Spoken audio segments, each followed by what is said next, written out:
Assalamualaikum anak soleh dan soleha. Jumpa kembali dengan Ustazah Amro di pembelajaran SKI. Kali ini Ustazah Amro sudah menyiapkan materi yaitu tentang Nabi Muhammad SAW sebagai rahmatan lil alamin. Kenapa sih Nabi Muhammad SAW menjadi rahmatan lil alamin? Kira-kira teman-teman sudah ada yang tahu belum ya? Kenapa Nabi Muhammad itu menjadi rahmatan lil alamin? Nah, di sini kita simak ya buat teman-teman yang belum tahu atau lupa tentang ini. Nah, teman-teman, Nabi Muhammad menjadi rahmatan lil alamin itu karena kepribadian Nabi Muhammad SAW, teman-teman nih. Nah, jadi sosok pribadi yang mampu memperbaiki perekonomian masyarakat ketika itu. Poin yang pertama, menjalankan perjanjian Hilf of Fudu, perjanjian yang bertujuan membantu orang-orang yang lemah dan teraniaya agar tidak dirugikan. Di sini memang Nabi Muhammad itu mempunyai sikap atau kepribadian yang sangat mulia, teman-teman. Dia mempunyai tujuan bagaimana kita harus bisa membantu orang-orang yang lemah agar dia itu tidak teraniaya apalagi dirugikan, terutama tentang kehidupannya. Nah, disinilah Nabi Muhammad membantu dalam segi memperbaiki perekonomian masyarakat. Poin yang kedua itu menganjurkan menjalankan ajaran Islam. Karena di dalam Islam, perdagangan, perekonomian itu tidak ada yang merugikan, teman-teman.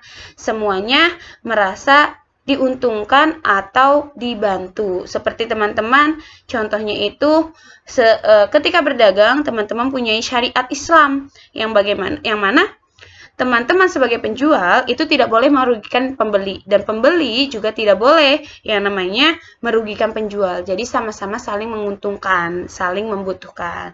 Lalu yang ketiga itu menerapkan perekonomian Islam seperti yang tadi Ustazah jelaskan. Setiap perekonomian dalam Islam itu tidak boleh ada yang saling merugikan.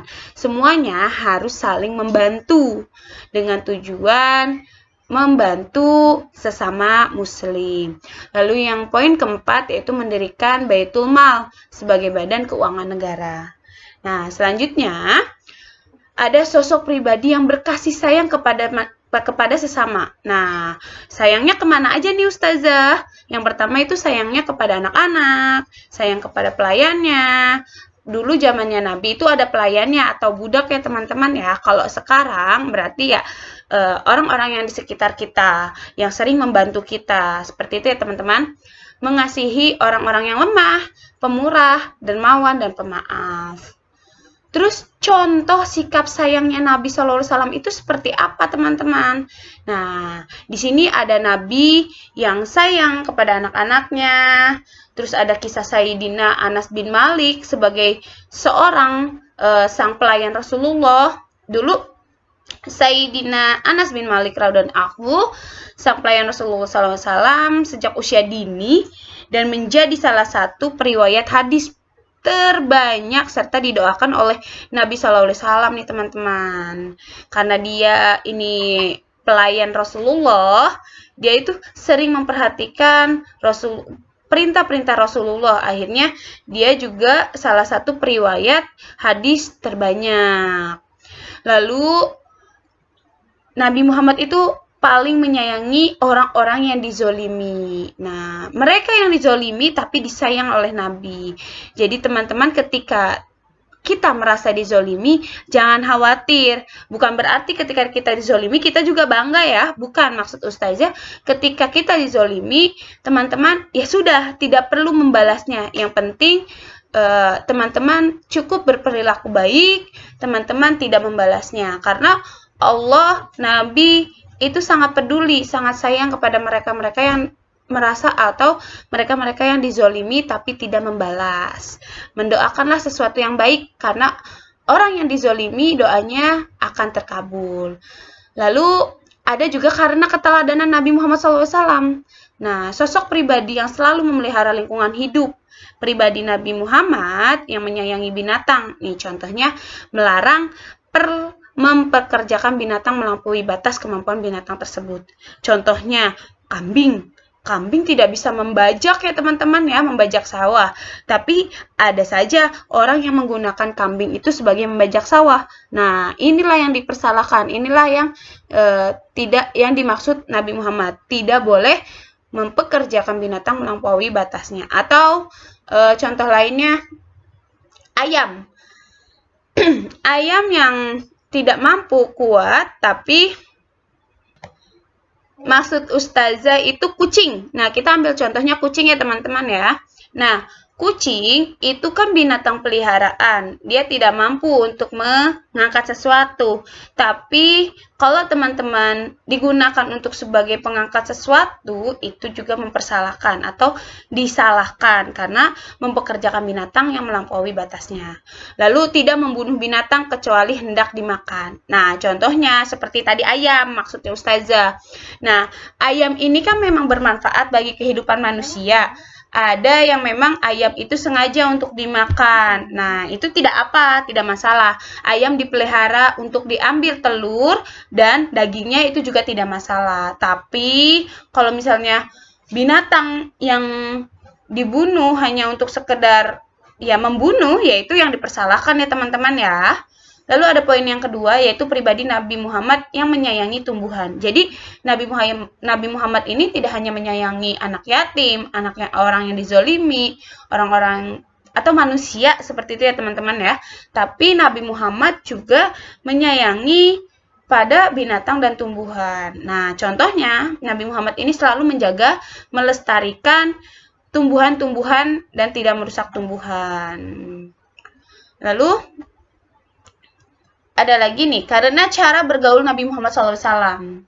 Nabi Muhammad ini selalu berkata jujur, teman-teman. Jadi tidak ada dusta di mulutnya atau di bibirnya, di lidahnya Nabi Muhammad. Semua orang mempercayai ucapan Nabi Muhammad karena dari kecil memang Nabi Muhammad selalu berkata jujur. Lalu yang kedua, Nabi Muhammad bersikap amanah. Nah, lalu ada juga Nabi Muhammad itu selalu bersikap ramah dan lemah lembut kepada sesama. Ketika contohnya itu Nabi Muhammad yang mengasihi seorang pengemis yang tiap hari dia selalu memberikan makanannya sekaligus menyuapinya, padahal seorang pengemis itu selalu menghina Nabi Muhammad setiap hari dengan kata-kata yang sangat buruk dan menyakitkan. Tapi Nabi Muhammad tetap ramah dan lemah lembut kepadanya. Pada suatu hari, Nabi Muhammad sudah meninggal dan digantikan oleh Umar bin Khattab. Lalu Umar bin Khattab mendengar, ditanya sama pengemis buta tersebut. Kata pengemis buta, kemana orang yang biasa menyuapi saya? Lalu Umar bin Khattab bilang, beliau sudah meninggal. Siapa yang menyuapi saya setiap hari? Dia jawab, Rasulullah Shallallahu Alaihi Wasallam. Pengemis tersebut langsung kaget dan menangis karena setiap hari dia menghinanya, setiap hari dia menghujatnya, setiap hari dia zolimi Nabi Muhammad dengan kata-kata yang sangat kasar dan buruk. Tapi Nabi Muhammad tetap bersikap ramah dan lemah lembut kepadanya. Bahkan masih mau menyuapinya setiap hari, padahal sudah dikata-katai. Lalu selanjutnya, alhamdulillah pembelajaran SKI telah selesai. Nah, teman-teman, kegiatan teman-teman sekarang itu menulis poin-poin penting yang sudah Ustazah sampaikan ya. Atau teman-teman bisa nih komentar di video ini ya.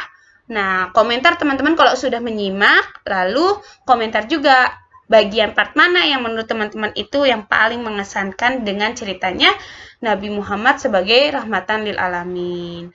Oke, baik teman-teman. Sampai ketemu di pembelajaran SKI selanjutnya. Sekian dari Ustazah Amro. Semangat terus untuk anak-anak kelas 4. Ustazah tutup ya. Assalamualaikum warahmatullahi wabarakatuh. Dadah.